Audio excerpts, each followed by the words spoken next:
মসজিদ ইসলামের একটি পবিত্র স্থান, যা আল্লাহর ইবাদতের জন্য নির্ধারিত।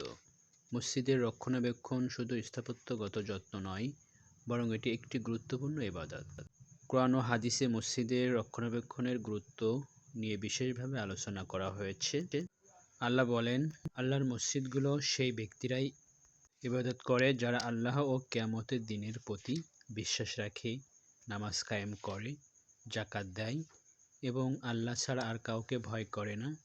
তারা সঠিক পথের উপর রয়েছে। রাসূলুল্লাহ সাল্লাল্লাহু আলাইহি ওয়াসাল্লাম বলেছেন, যে ব্যক্তি আল্লাহর সন্তুষ্টির জন্য একটি মসজিদ নির্মাণ করে, আল্লাহ তার জন্য জান্নাতে একটি ঘর তৈরি করবেন। মসজিদে পানি, বিদ্যুৎ ও অন্যান্য সুবিধা নিশ্চিত করা, মসজিদে শান্তি বজায় রাখা এবং এটি যেন কোনো প্রকার ঝগড়া, বিবাদ বা অহেতুক আলোচনার স্থানে পরিণত না হয়। ভালো থাকবেন। আল্লাহ হাফেজ। মসজিদ ইসলামের একটি পবিত্র স্থান, যা আল্লাহর ইবাদতের জন্য নির্ধারিত। মসজিদের রক্ষণাবেক্ষণ শুধু স্থাপত্যগত যত্ন নয়, বরং এটি একটি গুরুত্বপূর্ণ ইবাদত।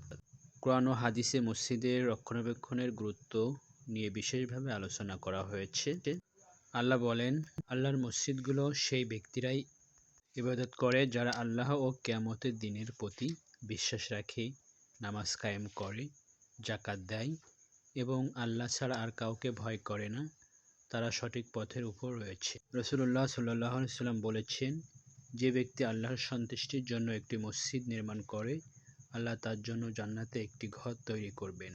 মসজিদে পানি, বিদ্যুৎ ও অন্যান্য সুবিধা নিশ্চিত করা, মসজিদে শান্তি বজায় রাখা এবং এটি যেন কোনো প্রকার ঝগড়া, বিবাদ বা অহেতুক আলোচনার স্থানে পরিণত না হয়। ভালো থাকবেন। আল্লাহ হাফেজ।